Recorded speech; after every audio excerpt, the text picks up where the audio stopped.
दोस्तों, भगवान बुद्ध कहते हैं कि सुख ना तो बीते हुए कल में था और ना ही आने वाले कल में होगा। सुख तो सिर्फ वर्तमान में है। आज हम आपको कुछ ऐसी कहानियां सुनाएंगे जो आपको हर समस्या, हर परेशानी से लड़ने की शक्ति देगी और आपको एक खुशहाल जीवन जीने में सहायता करेगी। हर समय खुश कैसे रहे, यह कहानी है एक बुद्धिस्ट साधु की और एक गरीब व्यक्ति की। यह कहानी आपको बताएगी कि कैसे हर परिस्थिति में खुश रहे। एक जंगल में एक संत रहता था। इस संत के आश्रम में कई सारी गाय थी। एक दिन इस संत के पास एक गरीब व्यक्ति आया और उसने संत से कहा कि मेरे पास रहने के लिए कोई जगह नहीं है और कई दिनों से मैं भूखा हूं। आप मुझ पर अपनी कृपा करो और मुझे अपना शिष्य बना लो ताकि मैं आपके साथ आपके आश्रम में रह सकूं। संत ने इस गरीब व्यक्ति की बात मान ली और उसे अपना शिष्य बना लिया। संत ने उसे एक गाय दे दी और कहा कि तुम इस गाय की सेवा करो तथा इससे मिलने वाला दूध केवल तुम्हारा ही होगा। इसके अलावा रोज तुम 2 बार भगवान के नाम का जाप भी किया करो। संत की बात को मानते हुए शिष्य ने गाय की सेवा करनी शुरू कर दी और रोज भगवान का नाम लिया करता था। गाय से मिलने वाला दूध शिष्य खुद ही पी जाता था। आश्रम में रहकर शिष्य काफी खुश था और एक दिन उसने संत का धन्यवाद करते हुए उनसे कहा कि आपकी वजह से ही मेरा जीवन सुखी हो पाया है। संत मुस्कुराकर बोले, यह तो अच्छा है, लेकिन उसके कुछ दिन बाद ही गायक हो गई। गायक होने के कारण शिष्य को दूध नहीं मिल रहा था, जिसकी वजह से उसने पूजा करना भी छोड़ दिया और दुखी रहने लग गया। शिष्य ने संत से मुलाकात की और संत को बताया कि उसकी गायक ख हो गई है, जिसकी वजह से उसका मन मंत्र जाप में भी नहीं लग रहा और वह कई दिनों से दुखी है। यह बात सुनकर संत ने कहा, यह भी अच्छा है। कुछ समय बाद शिष्य को गाय वापस मिल गई और वह फिर से खुश रहने लग गया। शिष्य ने यह बात संत को बताई। संत ने गाय मिलने की बात सुनकर कहा, यह तो अच्छा है। यह सुनते ही शिष्य हैरान हो गया और उसने संत से कहा, मेरे जीवन की हर परिस्थिति में आप अच्छा है, यही क्यों कहते हैं? संत ने जवाब देते हुए कहा, सुखी और सफल जीवन पाने के लिए सुख हो या दुख, हर समय प्रसन्न रहना चाहिए।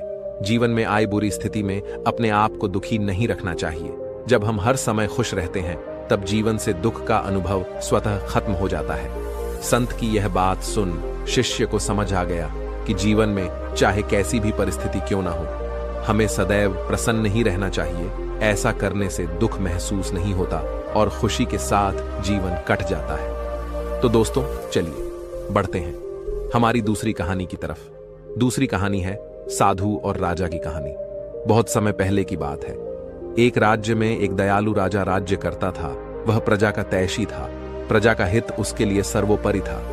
वह हमेशा इस प्रयास में रहता कि उसकी प्रजा को कोई समस्या, कोई परेशानी ना हो, सभी सुख चयन का जीवन बसर करें। उसके शासन में प्रजा प्रसन्नता और सुख से जीवन व्यतीत कर रही थी।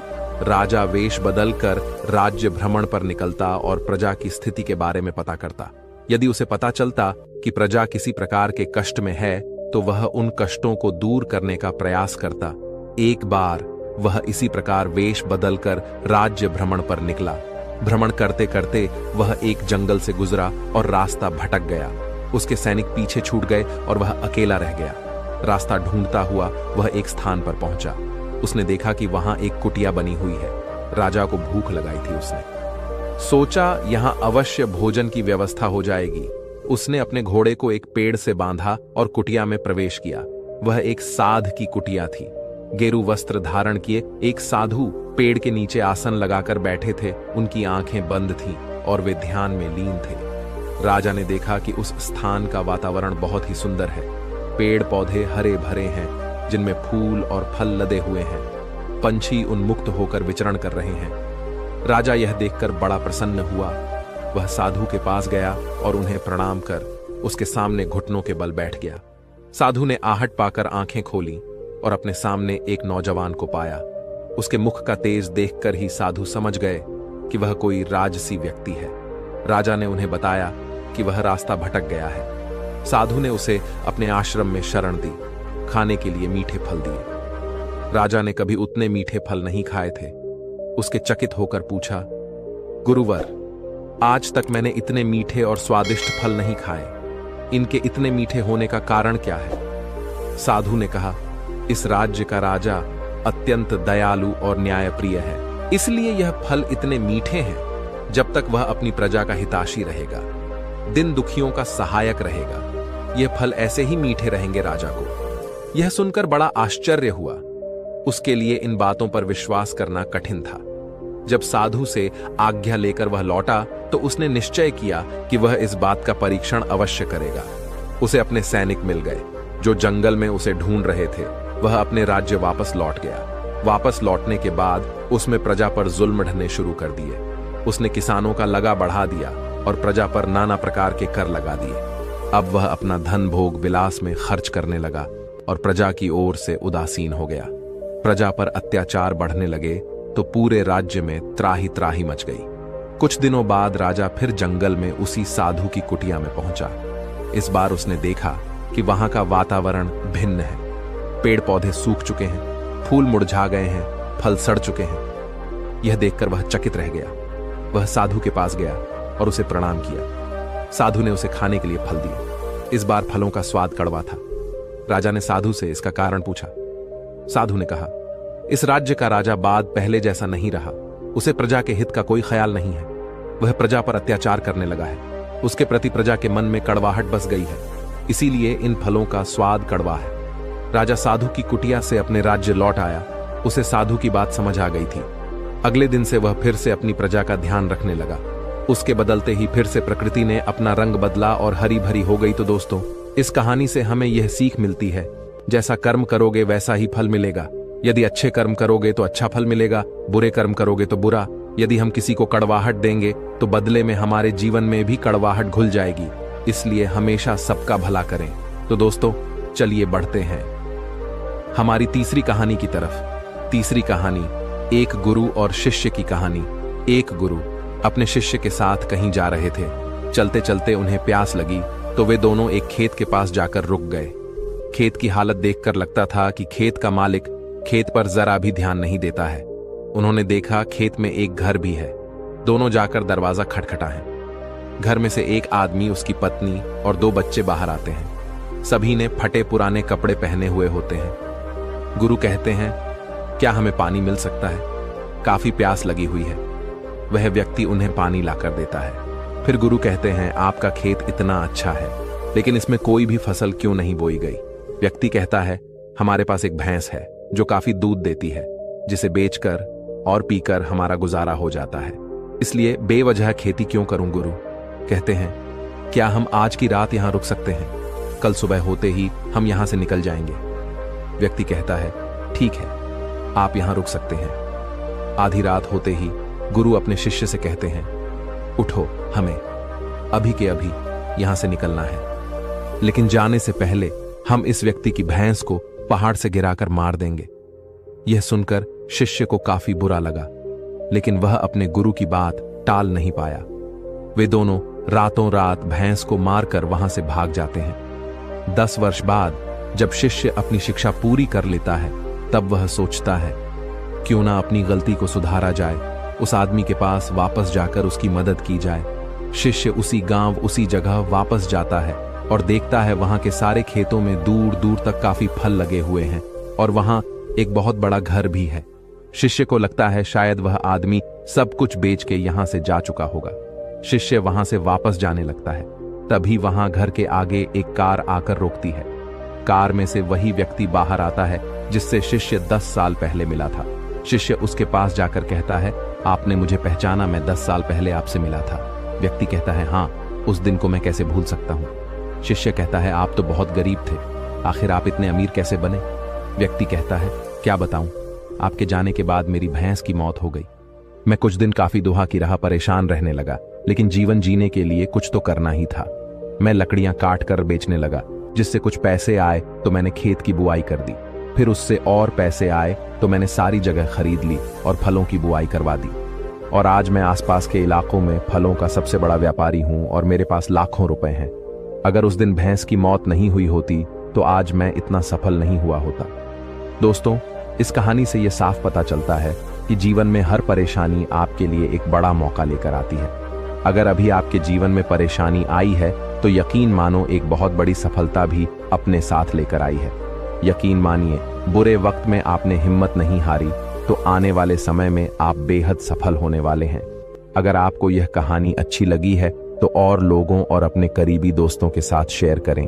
तो दोस्तों, चलिए बढ़ते हैं हमारी चौथी कहानी की तरफ। चौथी कहानी, पहले अपनी नजर को बदलो। एक बार एक बहुत बड़ा नेता एक साधु के छोटे से आश्रम में गया। वह साधु के बारे में बहुत सुनना था, तो उसके मन में आया कि मैं एक बार जाकर देखता हूं कि लोग उसकी इतनी तारीफ क्यों करते हैं। जब वह उस आश्रम में गया तो वहां पर एक छोटा सा कमरा था जहां पर एक कालीन बिछा हुआ था। वहां पर कुछ लोग नीचे बैठे हुए थे और साधु जी सामने बैठे हुए थे। कुछ सवाल जवाब चल रहा था। वह नेता उस आश्रम में आया और उस नेता के साथ में 4 बॉडीगार्ड भी थे और उसकी यह आदत थी कि जहां पर भी वह जाता था लोग अपनी जगह से खड़े टेढ़े हो जाते थे और उसकी तरफ देखते थे, हाथ जोड़ते थे और सर झुकाते थे। लेकिन यहां पर ऐसा कुछ भी नहीं हुआ। साधु व्यस्त होने के कारण उसकी तरफ देखा तक नहीं। तभी नेता को लगा कि यह मेरी बेइज्जती है और वह इस बात से गुस्सा हो गया। नेता ने थड़ा गुस्से से साधु की बात को बीच में काटते हुए कहा कि मैं आपसे कुछ कहना चाहता हूं। साधु ने उसकी तरफ देखा और बोला, आप थोड़ी देर रुकिए, पहले मैं इनके सवाल का जवाब दे दूं, उसके बाद मैं आपसे बात करता हूं। तब तक आप अगर चाहें तो आप बैठ सकते हैं। बस साधु का कहने की ही देरी थी। नेता का चेहरा गुस्से से लाल हो गया और फिर उसने अपना सारा गुस्सा उस साधु पर निकाल दिया। अभी तक वह नेता बहुत तमीज से अपू आप कह करके बात कर रहा था, लेकिन अब वह तू थड़क पर उतर आया। नेता ने उस साधु को कहा, तुझे पता भी है मैं कौन हूं और तू किससे बात कर रहा है। साधु ने उसकी तरफ देखा और कहा, मुझे इससे कोई फर्क नहीं पड़ता है कि आप कौन है, लेकिन आप जो कोई भी है, अगर आप चाहते हैं कि मैं आपके सवाल का जवाब दूं या आपसे बात करूं तो आपको कुछ देर रुकना होगा। और साधु की यह कहते हैं नेता गुस्से से पागल हो गया और वही सबके सामने चीखने चिल्लाने लग गया, अब मैं तुझे तेरी असली औकात दिखाऊंगा। तूने मुझसे पंगा लेकर के ठीक नहीं किया। तुझे पता भी है मैं तेरे बारे में क्या सोचता हूं। साधु ने फिर से नेता की तरफ देखा और बड़े ही प्रेम से कहा कि मुझे इससे कोई फर्क नहीं पड़ता कि आप मेरे बारे में क्या सोचते हैं। आप जो चाहे वह मेरे बारे में सोच सकते हैं। फिर नेता ने उससे कहा कि तू चाहे सुनना चाहता है या नहीं, लेकिन मैं तुझे यही सबके सामने बताऊंगा कि मैं तेरे बारे में क्या सोचता हूं। तू कोई साधु नहीं है, तू एक बहुत ही घटिया इंसान है। तू एक ढोंगी है, पाखंडी है और यहां पर जितने भी लोग बैठे हैं उन सबको बेवकूफ बना रहा है। तेरा बस एक ही मकसद है, इन लोगों की जेब में जितना भी पैसा है वह सब तेरे पास में आ जाए। तू अपने फायदे के लिए इन लोगों का इस्तेमाल कर रहा है और अब मैं तुझे नहीं छोड़ने वाला हूं। पूरी दुनिया के सामने तेरा पर्दाफाश करके रहूंगा। लेकिन उसके इतना बोलने के बाद भी हल्की सी मुस्कान उस साधु के चेहरे पर बनी ही रही। यह देखकर वह और भी तिलमिला गया और उसने कहा, अब बहुत हो गया, अब मैं यहां 1 मिनट भी नहीं रुकने वाला, लेकिन अभी भी तेरे पास मौका है। अगर मुझसे माफी मांगनी है या मुझसे कुछ कहना है तो कह सकते हो। इतना सब होने के बाद भी साधु के चेहरे पर एक मुस्कान थी और वह बिल्कुल शांत था। और फिर उन्होंने अपनी आंखें बंद करी और फिर साधु ने अपनी आंखें खोली, हाथ जोड़े और कहा कि मुझे आपसे कोई गिला शिकवा नहीं है। आपके लिए मेरे मन में कोई भी गलत ख्याल नहीं है। जो भी मेरे बारे में आपने कहा वह आपकी अपनी सोच थी, तो मुझे आप में कोई भी बुराई नजर नहीं आती है। मुझे आप बहुत ही भले इंसान लग रहे हैं। और साधु के इतना कहते ही नेताजी का दिमाग 7वें आसमान पर पहुंच गया। उसके चेहरे पर एक अजीब सी खुशी थी, क्योंकि उस साधु ने वही कहा जो बाकी सब लोग उस नेता को कहते हैं। और वह खुशी खुशी उस आश्रम से अपने घर की तरफ चला गया और जाकर के अपने पिताजी के साथ में बैठ गया। उसके पिताजी ध्यान में थे। उन्होंने पूरी जिंदगी सिर्फ लोगों की सेवा करी और बदले में कुछ भी उम्मीद नहीं किया। तो थोड़ी देर बाद जब उन्होंने अपनी आंखें खोली और देखा अपने बेटे को अपने साथ बैठे हुए, तो उनके बेटे के चेहरे पर आज एक अजीब सी खुशी थी जो आज से पहले उन्होंने कभी नहीं देखी थी। फिर उसने एक एक करके सब कुछ बताया कि आज क्या हुआ, किस तरह से वह आश्रम गया और वहां पर क्या हुआ, उसने क्या कहा और साधु जी ने क्या कहा। जब उसके पिताजी ने पूरी बात सुनी तो थोड़ा सा मुस्कुराए और अपने बेटे को देख करके बोले कि उन्होंने तुम्हारी तारीफ नहीं करी, क्योंकि उन्होंने वह नहीं कहा कि जो तुम हो, उन्होंने वह कहा कि जो वह खुद है और तुमने जो भी कुछ उनको कहा वो नहीं कहा कि जो वह है, बल्कि तुमने वह कहा जो तुम खुद हो। यही बात वेदों में भी कही गई है, यथा दृष्टि तथा सृष्टि। यह दुनिया तुम्हें वैसी नहीं दिखती जैसी यह दुनिया है, यह दुनिया वैसी दिखती है तुम्हें जैसे तुम खुद हो। जिसकी नजर जैसी है उसके लिए यह दुनिया वैसी ही है। तो अगर तुम अपनी दुनिया को बदलना चाहते हो तो उसका सिर्फ एक तरीका है, अपनी नजर को बदलो। तो दोस्तों चलिए बढ़ते हैं हमारी 5वीं कहानी की तरफ। 5वीं प्रेरणादायक कहानी है 7 महत्वपूर्ण संदेश जो बदल सकते हैं आपकी दुनिया। यह कहानी है सफलता और समृद्धि की कहानी, एक वकील की जो उसकी सफलता से शुरू हुई और उसके व्यक्तित्व की समृद्धि पर समाप्त हुई। एक वकील जूलियन जो सफलताओं की ऊंचाइयों को छू रहा है, लाखों करोड़ों की संपत्ति है, लेकिन फिर भी जीवन में खुशी और संतुष्टि का अभाव है।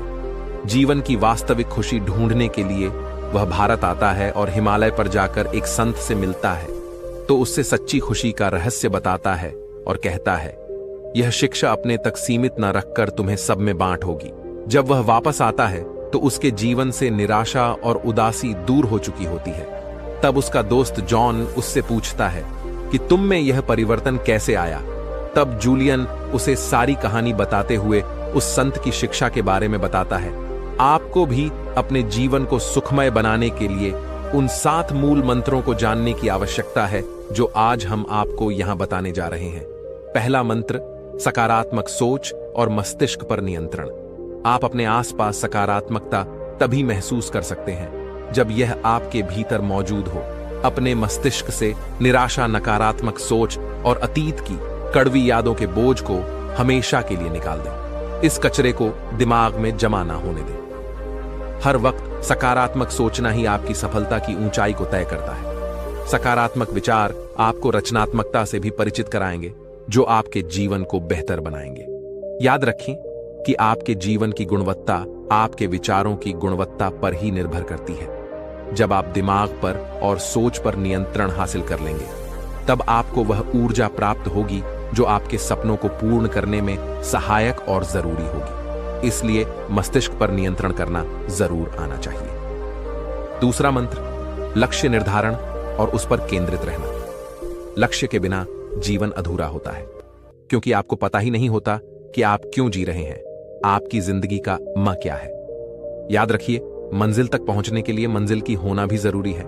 इसीलिए एक लक्ष्य अवश्य निर्धारित करें और उस तक पहुंचने के लिए सही रास्तों का चुनाव करें। बीच रास्ते में यदि किसी की मदद की जरूरत महसूस हो तो हिचकचाए नहीं, बल्कि खुलकर अपनी बात कहें, लेकिन रुके नहीं। आपको किसी भी परिस्थिति में लक्ष्य से भटकना नहीं है। तीसरा मंत्र, निरंतर सुधार। अपने डर और अपनी कमियों या कमजोरियों को पहचानें, उनका सामना कर और जल्द से जल्द उन्हें दूर करने की कोशिश करें। ध्यान रखें कि असफलता ही हमें सफलता की ओर बढ़ने की प्रेरणा देती है। इसीलिए अपनी गलतियों से हार ना माने, बल्कि उनसे सीखें और आगे बढ़े। ज्ञान कभी पूर्ण नहीं होता, इसलिए हमेशा हर चीज से कुछ ना कुछ सीखते रहना चाहिए। चौथा मंत्र, आत्मसंयम और अनुशासन। सुखद जीवन के लिए चौथी सबसे महत्वपूर्ण चीज है अनुशासन और आत्मसंयम। यह आपके व्यक्तित्व को मजबूत प्रदान करती है। इसलिए अपने आप को अनुशासित करें और संयमित जीवन जिए। अंदर की जिज्ञासा को कभी मरने ना दें, क्योंकि यही जिज्ञासा कुछ नया करने, नया सीखने के लिए आपको हमेशा प्रेरित करेगी। 5वां मंत्र, वक्त की कद्र करें। कल करे सो आज कर, आज करे सो अब पल में परलय होएगी, बहुरी करेगा कब। कबीर दास जी हमें अपने इस दोहे से सीखते गए हैं कि जो काम कल करना चाहते हो वह आज ही कर लेना चाहिए, बल्कि अभी ही कर लेना चाहिए। दोस्तों, बीता हुआ समय कभी लौट कर नहीं आता, इसलिए उसकी अहमियत समझिए और समय का सदुपयोग करें। अभी बहुत समय है, अभी बहुत समय है। यही सोचते सोचते हम अपना कीमती समय बिता देते हैं। सबसे पहले तो काम को टालने की बुरी आदत से बचे, क्योंकि इससे आप अपना काफी समय बर्बाद कर देते हैं। प्राथमिकताएं तय करें और उसी अनुसार अपना हर काम करें। छठा मंत्र, सकारात्मक व्यक्तित्व रखें। बुरे वक्त में अगर कोई चीज काम आती है तो वह है आपका सकारात्मक व्यक्तित्व। हमेशा याद रखें कि अभी भी कुछ नहीं बिगड़ा है। सकारात्मक सोचना शुरू करें। जो बीत गई वह बात गई, लेकिन आज का समय केवल आपका है। इस पर केवल आपका ही नियंत्रण है। साथ ही स्वार्थ की भावना से बचते हुए दूसरों की भी मदद जरूर करें। दूसरों की मदद करके जिस खुशी और संतुष्टि का अनुभव आप करेंगे, वह लाखों रुपयों की कमाई से भी बढ़कर होगा। 7वां मंत्र, अपने आज को भरपूर जिए। यकीन मानिए, छोटे छोटे पलों में खुशियां ढूंढ लेंगे तो ही बड़ी खुशियां प्राप्त कर पाएंगे। हर पल में कुछ नया ढूंढे, हर पल को जिंदा दिली से जिए और हर पल का जश्न मनाएं, चाहे वह दोस्तों के साथ घूमने हो, पत्नी के साथ चाय पर गपशप हो या प्रेमिका के साथ। रूठना मनाना हो, हर वक्त को एंजॉय करें। आज के बिताए हुए खुशनुमा पल ही भविष्य की सुनहरी यादें बनकर हमें खुश करते हैं। अपनी खुश को दीपक कि वह लौ मानिए जिसे आपको बुझने नहीं देना है। ध्यान रखें कि हमारी खुशियों की चाबी केवल हमारे पास होती है। असफलताओं से शिक्षा लेकर, कड़वे अनुभव को शिक्षक मानकर, दिल में केवल अच्छी यादें बसाकर बस आगे बढ़ते जाइए। तो दोस्तों चलिए बढ़ते हैं हमारी छठी कहानी की तरफ। छठी कहानी है, जब तक अच्छी बातों को अपने जीवन में नहीं उतारेंगे तब तक इनसे कोई लाभ नहीं मिलेगा। बुद्ध से एक व्यक्ति ने कहा कि तथागत, मैं रोज आपके प्रवचन सुन रहा हूं, लेकिन मुझे इसका कोई लाभ नहीं मिला। एक व्यक्ति गौतम बुद्ध का प्रवचन सुनने रोज आया करता था और बड़े ढेही ध्यान से उनकी बातें सुनता था। बुद्ध अपने प्रवचनों में लालच, मोह, बैर और अहंकार छोड़कर जीवन में सुख शांति बनाए रखने की बातें किया करते थे। एक दिन वह व्यक्ति गौतम बुद्ध के पास आया और बोला कि तथागत, मैं लगभग 1 माह से आपके सभी प्रवचन सुन रहा हूं, क्षमा करें। उनका मुझ पर कोई असर नहीं हो रहा। आपकी कही गई हर एक बात सत्य है, लेकिन फिर भी मुझ पर इनका कोई असर नहीं हो रहा है। इसका क्या कारण है? क्या मुझ में कोई कमी है? गौतम बुद्ध ने शांति से उसकी बातें सुनी और उस व्यक्ति से पूछा कि तुम कहां रहते हो? उस व्यक्ति ने उत्तर दिया कि मैं श्रावस्ती में रहता हूं। बुद्ध ने पूछा, यह जगह यहां से कितनी दूर है? उस व्यक्ति ने जगह की दूरी बताई। इसके बाद बुद्ध ने फिर पूछा, तुम वहां कैसे जाते हो? व्यक्ति ने बताया कि कभी ढे पर कभी बैलगाड़ी पर बैठकर जाता हूं। बुद्ध ने फिर पूछा कि तुम्हें वहां पहुंचने में कितना समय लगता है? व्यक्ति ने पहुंचने का समय भी बता दिया। इसके बाद बुद्ध ने अंतिम प्रश्न पूछा कि क्या तुम यहां बैठे बैठे ही श्रावस्ती पहुंच सकते हो? इस प्रश्न के जवाब में व्यक्ति ने कहा कि तथागत, यह कैसे हो सकता है? इसके लिए तो चलना पड़ेगा, तभी मैं वहां पहुंच सकता हूं। बुद्ध ने कहा कि सही बात है, हम चलकर ही हमारे लक्ष्य तक पहुंच सकते हैं। ठीक इसी प्रकार जब तक हम अच्छी बातों का पालन नहीं करेंगे, उन पर चलेंगे नहीं, तब तक हम पर प्रवचनों का कोई असर नहीं होगा। व्यक्ति को बुद्ध की बातें समझ आ गईं और उस दिन के बाद उसने भी बुद्ध के बताए मार्ग पर चलना शुरू कर दिया। दोस्तों, मैं उम्मीद करता हूं कि यह कहानी सुनने से आपके जीवन में अच्छे बदलाव आए होंगे। मन स्थिर हो जाएगा, बात बात पर गुस्सा करना भी छोड़ दोगे और खुद को सुधारने की इच्छा पैदा होगी। बस आपको अकेले रहना सीखना होगा, क्योंकि जो व्यक्ति अकेला रहता है वह शांत रहना सीख जाता है और उसके मन से सारी वासनाएं खत्म हो जाती हैं। इसलिए जो व्यक्ति अकेला रहता है वह जल्द ही कामयाब होता है। इसके पीछे का रहस्य हम आज के इस वीडियो में कहानियों के माध्यम से जानेंगे। तो बिना देर किए चलिए उन कहानियों की शुरुआत करते हैं। पहली कहानी, एक बार एक गुरु और शिष्य एक सुनसान जंगल से गुजर रहे थे। तभी शिष्य अपने गुरु से एक सवाल करता है, गुरुजी, ऐसा क्या होता है? कुछ लोगों के पास कुछ भी नहीं होता, लेकिन फिर भी वह सुखी रहते हैं, आनंद में रहते हैं, और कुछ लोगों के पास सब कुछ होते हुए भी उदासी उनके चेहरे से साफ दिखाई देती है। गुरु ने एक मुरझाए हुए फूल की तरफ इशारा करते हुए अपने शिष्य से कहा कि यह सोचने की और समझने की बात होती है। अगर यह फूल यह सोचेगा कि मैं कल मुरझा गया था, या फिर यह सोचेगा कि मैं भविष्य में फिर से मुरझा जाऊंगा, तो यह कभी भी खुलकर पूरे तरीके से खिल नहीं पाएगा। अपने सुंदर स्वरूप में ये कभी भी आ नहीं पाएगा और अपनी खुशबू से इस प्रकृति में बिखेर नहीं पाएगा। उसी प्रकार इंसान अपने अतीत की यादों में खोया रहता है या फिर अपनी भविष्य की कल्पनाएं करता रहता है। भविष्य के दुखों के बारे में सोचता रहता है या भूतकाल में जो उसके साथ बुरा घटित हुआ है उसके बारे में सोच सोच कर वह अपने भविष्य के लिए चिंतित होता है रहता है। तो ऐसा मनुष्य जीवन में कभी भी सुख अनुभव नहीं कर सकता। यह समझने की बात होती है कि जीवन हमेशा वर्तमान में होता है। अतीत और भविष्य की कल्पनाएं हमेशा मनुष्य को मृत्यु की तरफ लेकर जाती हैं। इसलिए यह जरूरी हो जाता है कि जिस प्रकार हम अपने शरीर की देखभाल करते हैं, उसे बीमारियों से दूर रखने के लिए उसकी अंदर से गंदगी भी साफ करते रहते हैं, उसी प्रकार समय समय पर हमें अपने मन और मस्तिष्क की भी गंदगी साफ करते रहना चाहिए, उसकी धुलाई करते रहना चाहिए। इससे आपकी बुद्धि की क्षमता तो तेज होगी ही होगी, साथ ही साथ आप हमेशा आनंद में रहने का रहस्य जान पाओगे। शिष्य ने सवाल किया कि गुरुदेव, इससे पहले कि हम मन और मस्तिष्क पर चर्चा शुरू करें, इससे पहले मैं यह जानना चाहता हूं कि जिन लोगों के पास सब कुछ होता है वह दुखी क्यों होते हैं, और जिन लोगों के पास कुछ भी नहीं होता अक्सर वह आनंद में क्यों होते हैं? यह रहस्य क्या है? इसके पीछे क्या कारण हो सकता है? गुरु ने उत्तर दिया कि कुछ लोग जीवन में सब कुछ हासिल कर लेते हैं और सब कुछ हासिल कर लेने के बाद उन्हें सब चीजों की व्यर्थ पता चल जाती है। ऐसे लोगों को अक्सर यह एहसास जकड़ लेता है कि मैंने जीवन में जो कुछ भी पाया, जो कुछ भी किया, उससे भले ही मैंने सुख सुविधाएं हासिल कर ली हों, लेकिन मन की शांति अभी भी बहुत दूर है, अधूरी है, उस तक मैं पहुंच नहीं पाया। सब कुछ पाकर भी मैं अपने मन को जान नहीं पाया। और जब इंसान को ऐसा लगता है तो उसे महसूस होता है कि जो भी उसने कमाया वह कौड़ियों के भाव का था। उसने अपना जीवन बेकार की चीजों में यूं ही व्यर्थ कर दिया। और वहीं पर जिस इंसान के पास जीवन में कुछ भी नहीं होता है, उसके पास एक उम्मीद होती है, उस सब कुछ पाने की लालसा रखता है, और वही लालसा, वही इच्छा उसको जीवन में खुश रखती है, आगे बढ़ाती है, ऊर्जा से भरा हुआ रखती है। गुरु ने अपने हाथ से एक सूखे पेड़ की तरफ इशारा करते हुए कहा कि शिष्य, कभी तो यह पेड़ भी हरा भरा रहा होगा, फलों से लदा हुआ रहा होगा। अनेक प्रकार के पक्षी और जानवर इस पर रहते होंगे, इसके फलों को खाते होंगे। उस समय इस पेड़ को भी यह पता नहीं होगा कि एक दिन तुम सख जाओगे और तुम्हारी हालत इतनी बदतर हो जाएगी कि तुम किसी को छांव तक नहीं पाओगे, तुम्हारे ऊपर पत्ते तक नहीं रह जाएंगे। फल तो दूर की बात रही, उसी प्रकार मनुष्य अपने जीवन की दौड़ में यह भूल जाता है कि जिस दौड़ में वह सबसे आगे निकलने की कोशिश कर रहा है, उसका अंतिम चरण तो मृत्यु ही है।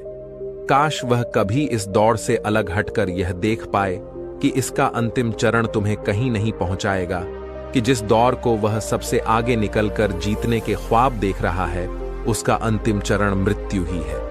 काश वह कभी जीवन की दौड़ में ठहर कर यह देख पाए किसका अंतिम चरण क्या होगा, तो वह उन कामों को तेज आंधी दे सकता है जो व्यर्थ है, जो बेकार है, और ऐसे कार्यों की तरफ आगे बढ़ सकता है जो उसके जीवन में आनंद पैदा करते हो, जो उसके जीवन को एक नई दिशा दे हो। गुरु ने खुद की तरफ इशारा करते हुए समझाया कि एक योगी वह होता है जो जीवन की दौड़ में ठहर जाता है, जो यह समझ लेता है कि जीवन का अंतिम चरण तो मृत्यु ही है। इसलिए वह जीवन में सुख सुविधाएं हासिल करने की बजाय खुद के मन और मस्तिष्क को एक नए आनंद की तरफ ले जाने का प्रयास करना शुरू कर देता है। शिष्य ने सवाल किया कि गुरुदेव, क्या एक ग्रस्त जीवन में जीने वाला मनुष्य उस आनंद की प्राप्ति नहीं कर सकता, और अगर कर सकता है तो उसे किस प्रकार शुरुआत करनी चाहिए? बिल्कुल कर सकता है, गुरुदेव ने उत्तेजित होकर उत्तर दिया।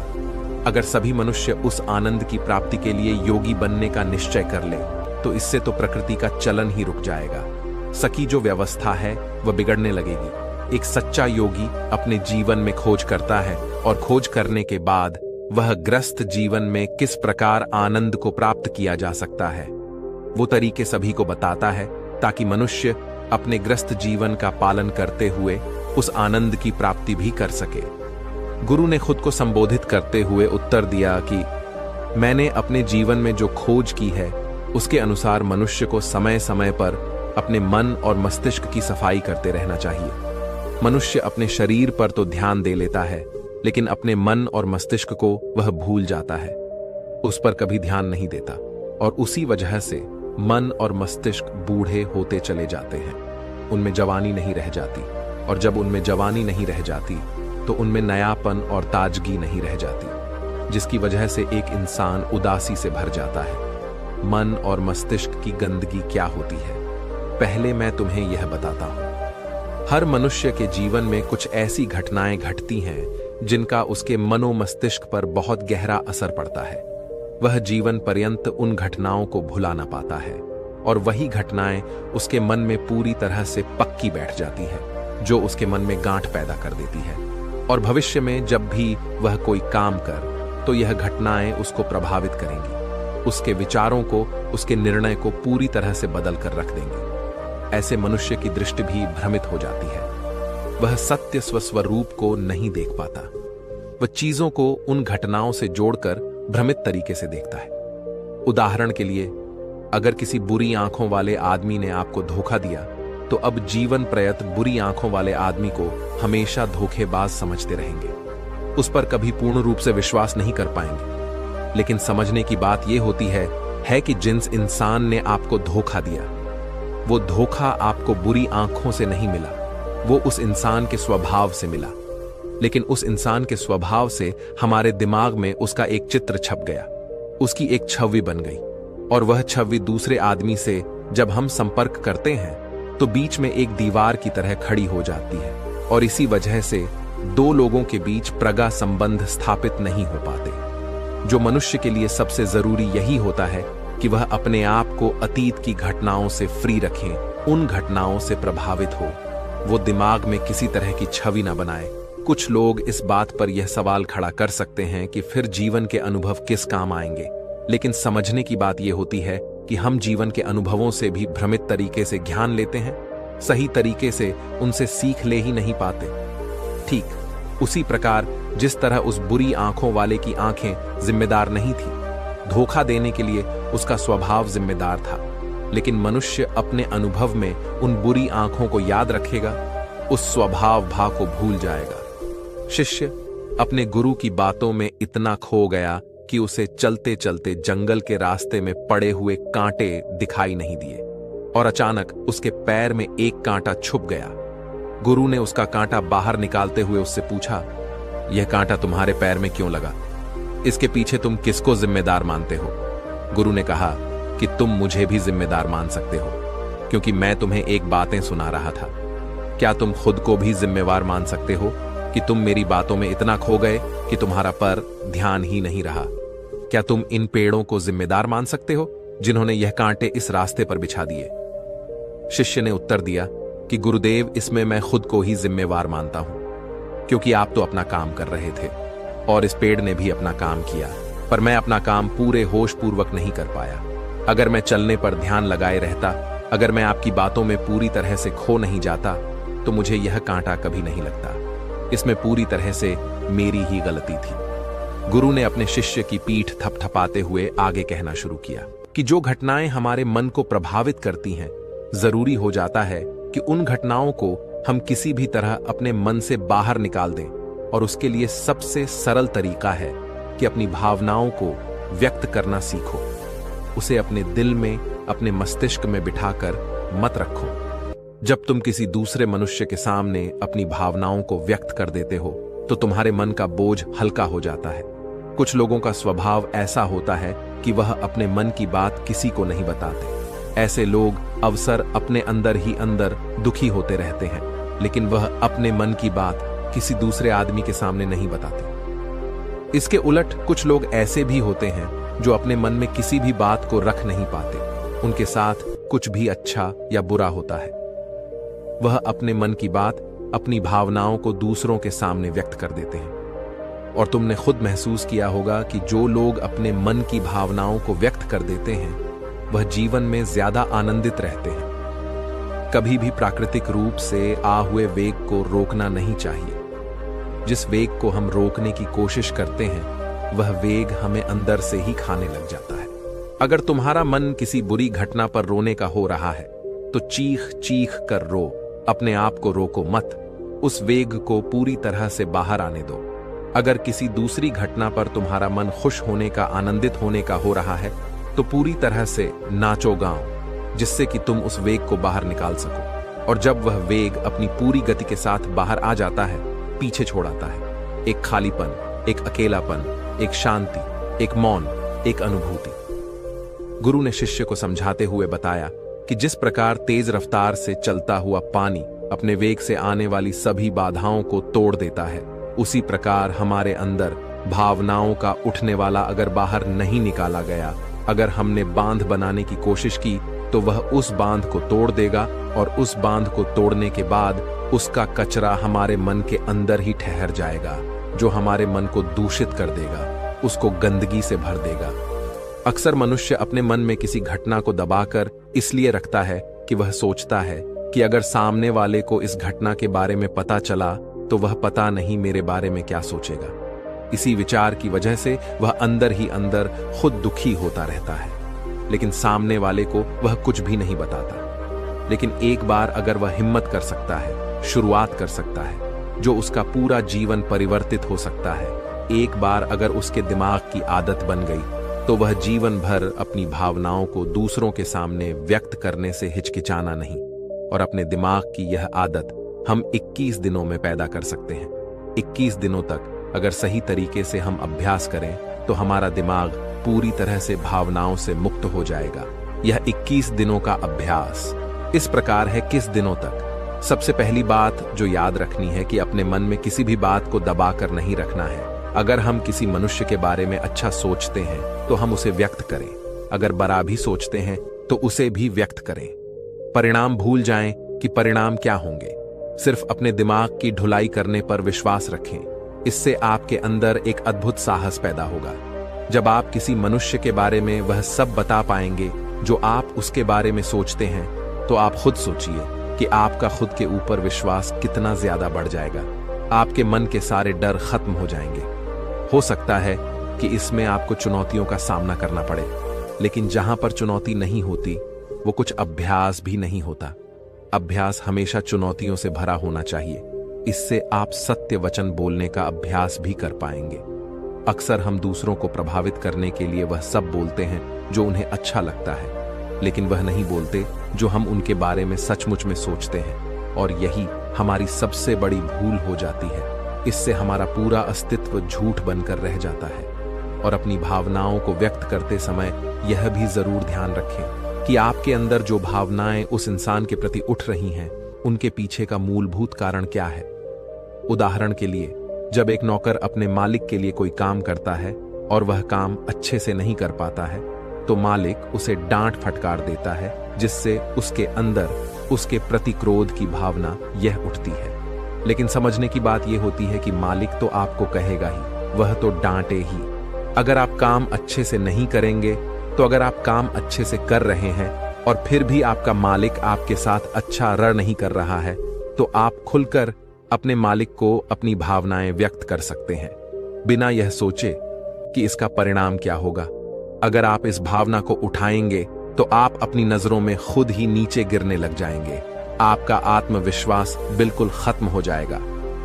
दूसरा अभ्यास जो तुम्हें 21 दिनों तक करना है वह यह है कि जो भी घटनाएं तुम्हारे साथ घटित होती हैं, कम से कम जीवन में एक इंसान ऐसा होना चाहिए जिसके सामने तुम अपने दिल की बात रख सको। चाहे अच्छी बात हो चाहे बुरी बात हो, वो सब बातें तुम बिना कुछ सोचे विचारे, बिना इस डर से कि वो इंसान तुम्हारे बारे में क्या सोचेगा, तुम उस इंसान को अपनी सारी बातें बता सको और वह इंसान तुम्हारी सारी बातें सुनने के बाद तुम्हारे लिए कोई छवि पैदा ना करे। ऐसे इंसान अपने जीवन में खोजो और उनके सामने अपनी सारी भावनाएं व्यक्त करने की कोशिश करो।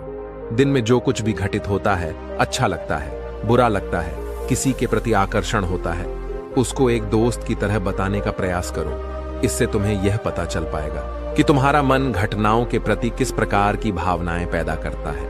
तुम अपने मन को समझने में सक्षम हो पाओगे। जब तुम किसी दूसरे आदमी को यह सारी बातें बताते हो, तो तुम खुद भी अपनी प्रतिक्रिया रोके उस घटना के प्रति तुम्हारा क्या रवैया रहा है, उसके प्रति खुद का आकलन भी कर पाते हो। और तीसरा अभ्यास जो तुम्हारे मन को खाली रखेगा वह है योग निद्रा का अभ्यास। योग निद्रा किस प्रकार लेनी है, किस प्रकार उसका अभ्यास करना है, वह वीडियो इस वीडियो के खत्म होते ही चल जाएगी। जिन लोगों को वह सुनना है तो आप उसको सुन सकते हैं। यह चर्चा खत्म होते होते गुरु और शिष्य उस जंगल को पार करके अपने आश्रम में पहुंच चुके थे। तो दोस्तों, उम्मीद करता हूं आपको इस कहानी से एक अच्छी सीख मिली होगी। तो दोस्तों, अब चलिए हमारे दूसरे कहानी की शुरुआत करते हैं। प्लस दूसरी कहा प्राचीन समय की बात है। एक समुद्र के किनारे एक गुरु अपना आश्रम बनाकर रहता था। हजारों शिष्य उनसे ज्ञान ग्रहण करने के लिए दूर दूर से उनके पास आकर रहते थे। गुरु का ज्ञान देने का तरीका भी बड़ा ही अनूठा था। शुरुआत में वह अपने शिष्यों को उपदेशों के माध्यम से ज्ञान देते थे। उसके बाद वह अपने शिष्यों को उस ज्ञान का अनुसरण करने के लिए कहते थे, उस ज्ञान को अपने व्यावहारिक जीवन में उतारने को कहते थे। उसके एक बार उस आश्रम में एक सम्राट अपने बेटे को लेकर पहुंचा। उस सम्राट ने उस गुरु से प्रार्थना की कि आप मेरे बेटे को अपने आश्रम में रहने दें और अपने तरीके से उसे ज्ञान दें। से इस आश्रम में बिल्कुल भी ऐसा नहीं लगना चाहिए कि वह किसी सम्राट का बेटा है। उसे बिल्कुल साधारण शिष्यों की तरह ही ज्ञान देने की कृपा करें। गुरु ने मुस्कुराते हुए कहा कि सम्राट ज्ञान इसी तरीके से लिया जा सकता है। अगर तुम अपने आप को दूसरों से बड़ा समझोगे तो तुम ज्ञान ग्रहण नहीं कर पाओगे। अगर तुम्हें ज्ञान ग्रहण करना है तो तुम्हें दूसरों की तरह अपने आप को साधारण समझना होगा। यही ज्ञान ग्रहण करने की सबसे पहली सीढ़ी होती है। तुम निश्चिंत रहो, आज से तुम्हारे बेटे की जिम्मेदारी मेरे कंधों पर रही। यह कहकर गुरु सम्राट के बेटे को अपने साथ लेकर समुद्र के किनारे टहलने के लिए निकल गए। आश्रम के बाकी सभी बच्चे उस सम्राट को देख रहे थे। सम्राट अपने बेटे को अपने रथ पर बिठाकर लाया था, जिससे सभी बच्चे समझ गए थे कि यह लड़का सम्राट का बेटा है। इसी वजह से आश्रम के सभी बच्चे सम्राट के बेटे की तरह आकर्षित हो गए थे। जब गुरु सम्राट के बेटे को लेकर समुद्र पर ठलुक फूट कर रोने लगा, क्योंकि अभी वह सिर्फ 12 वर्ष का था और 12 वर्ष की आयु में उसके पिता उसे अपने से दूर छोड़कर चले गए थे। यह सदमा वह बच्चा सहन नहीं कर पा रहा था। वह नहीं समझ पा रहा था कि उसके पिता उसकी भलाई के लिए उसे उस गुरु के पास छोड़कर गए हैं। उसे रोते हुए देखकर गुरु ने कहा कि बेटा, मैं तुम्हें चुप नहीं करूंगा। हो सकता है कि आज मैं तुमरे आंसू पूछूं, लेकिन कल तुम फिर अपने आप को अकेला पाओगे। याद रखना, जीवन में इंसान अकेला आता है और अकेला ही जाता है। जितनी जल्दी जो इंसान इस बात को समझ लेता है, वह उतनी जल्दी आत्मज्ञान के रास्ते पर निकल पड़ता है। गुरु ने अपनी बात आगे बढ़ाते हुए कहा कि जो इंसान अकेला रहना सीख लेता है, वही खुद से प्यार कर पाता है, और जो खुद से प्यार करना जानता है, वह किसी के भी जाने का अफसोस नहीं करता, क्योंकि वह खुद से ही प्यार करता है। धीरे धीरे तुम आश्रम के माहौल में ढल जाओगे। शुरुआत में तुम्हें समस्या आ सकती है, लेकिन कुछ दिनों के बाद तुम इसे आत्मसात कर लोगे। उसके बाद तुम्हें यही जगह बहुत अच्छी लगने लगेंगी। ये जगह तुम्हें अपनी महल जैसी लगने लगेंगी। संध्या हो चली थी। समुद्र के दूसरे छोर पर सूरज छिपने लगा था और अपनी लालिमा पूरे आसमान में बिखेर रहा था। बड़ा ही सुंदर दृश्य था और गुरु शिष्य को अपने साथ लेकर आश्रम में वापस लौट आए। उस शिष्य को भी थोड़ी सांत्वना मिली, क्योंकि गुरु की आंखों में एक अभूतपूर्व शांति झलक रही थी। और जब हम किसी एकांतवासी गुरु की खोह में वह शांति देख लेते हैं, तो हमारे हृदय से भी सारा भार हट जाता है, मन एकदम निर्मल हो जाता है। जब सम्राट का बेटा रात्र का भोजन करने के लिए भोजन कक्ष में पहुंचा, तो आसपास के सभी शिष्य उसके पास आने लगे। उन सभी को पता था कि यह सम्राट का बेटा है, और अगर हम इससे दोस्ती कर लेते हैं तो उससे हमारा बहुत फायदा होने वाला है। यही सोचकर आश्रम के ज्यादातर ने उसे घेर लिया था। बस कुछ बच्चे जो अकेले रहने का महत्व समझते थे, जो दिखावे में विश्वास नहीं करते थे, वह उस सम्राट के बेटे के पास जाने की बजाय अपना पूरा ध्यान खाने पर लगा रहे थे और एकांत में बैठकर अपना भोजन कर रहे थे। कुछ दिनों के बाद सम्राट के बेटे की आश्रम के ज्यादातर बच्चों के साथ दोस्ती हो गई। अब वह आश्रम में उन बच्चों के साथ घूमता, उन्हीं के साथ अपना ज्यादातर समय बिताता। आखिरकार सम्राट का बेटा था, सुख सुविधाओं में पला बढ़ा था। आसपास बहुत से दास औरत होते थे। आसपास अपने मित्रों से घिरे होना, वही दिनचर्या उसने इस आश्रम में भी अपना ली थी। ऐसा नहीं था कि गुरु को यह सब पता नहीं था, पर गुरु उसे अलग तरीके से ध्यान देना चाहते थे। बच्चों को ध्यान आप उपदेश देकर नहीं दे सकते, उन्हें साक्षात्कार कराना पड़ता है। उसके बाद उन्हें वह बात समझ आती है जो आप समझाना चाहते हैं। गुरु को यह बात पता थी कि अगर मैं इसे बोलकर बताऊंगा तो यह कभी समझ नहीं पाएगा। मुझे ऐसे दिखाना पड़ेगा, इसे एहसास कराना पड़ेगा कि अकेले रहने से ही तुम अपनी शक्तियों को जान पाओगे। यह सीख देने के लिए गुरु एक दिन उस शिष्य को अपने साथ एक पहाड़ी की चोटी पर ले गए। पहाड़ी पर पहुंचकर गुरु ने उसे शिष्य से कहा कि अब तुम्हारा ज्ञान पूरा हो चुका है, बस एक आखिरी रात तुम्हें यहां पर बितानी होगी। उसके बाद अगले दिन शाम को मैं तुम्हारे राजमहल में तुमको पहुंचा दूंगा। वह बच्चा तो यह सुनकर बहुत खुश हो गया कि अब मैं वापस अपने राजमहल चला जाऊंगा, फिर से मेरे दास और दासियां, सारी भोग की वस्तु ये मेरे पास होंगी। उस शिष्य ने गुरु से पूछा कि गुरुजी, मुझे आज रात आप यहां पहाड़ी पर क्यों छोड़ रहे हैं? आखिर मुझे कौन सा आखिरी ज्ञान यहां से मिलेगा? गुरु ने मुस्कुराते हुए कहा कि यहां पर चट्टान के पीछे तुम्हें छिपकर बैठना होगा।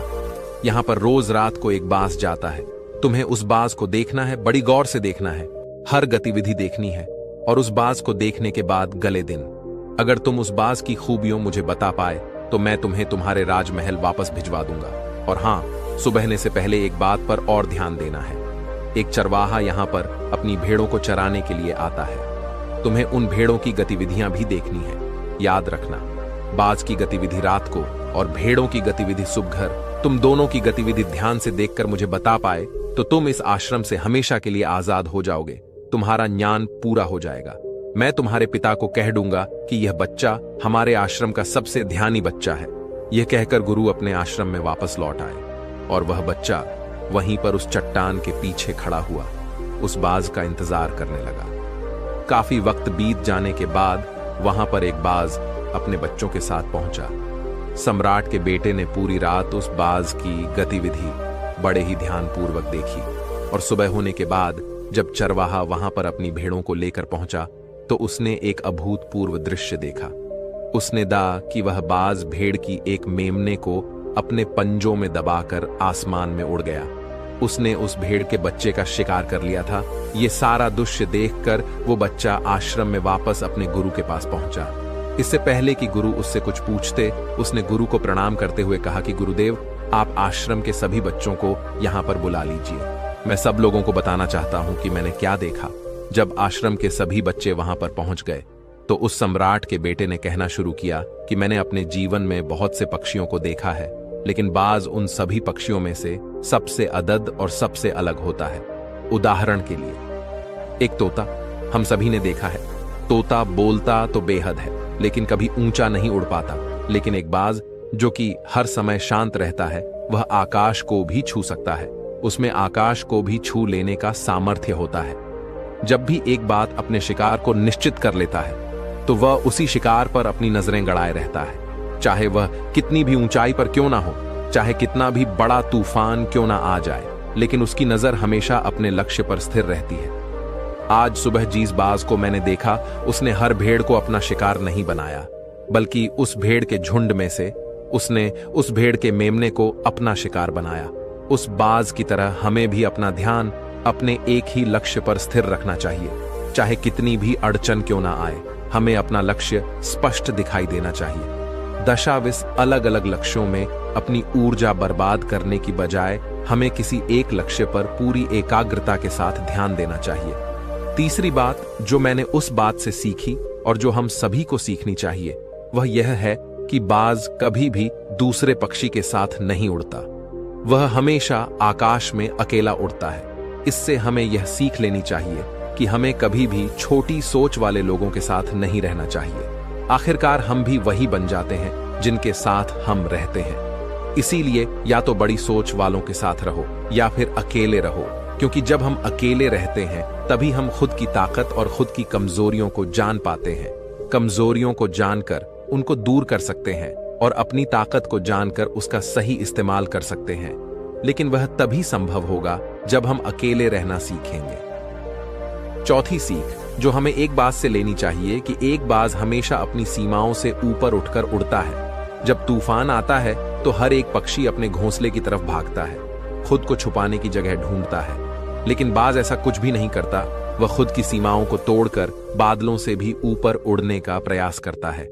हवा उसे थपेड़े मारती है, पंख उसके बाहरी हो जाते हैं, पानी और धूल की वजह से उसे कुछ दिखाई नहीं देता, लेकिन वह फिर भी आसमान की तरफ उड़ता रहता है और अंततः बादलों से भी ऊपर निकल जाता है और वहां तब तक उड़ता रहता है जब तक मौसम ठीक नहीं हो जाता। अपनी सीमाओं को सिर्फ इसलिए तोड़ पाता है क्योंकि वह समस्या के आने पर उससे घबराता नहीं है, उससे डर कर बचने का प्रयास नहीं करता, बल्कि एक सकारात्मक नजरिए के साथ उसका सामना करता है। जीवन में चाहे कितनी भी अड़चनें क्यों ना आए, हमें उन अड़चनों से लड़ना चाहिए, ना कि उनसे डर कर कहीं छुप कर बैठना चाहिए। बहादुर तो वह लोग होते हैं जो तूफानों से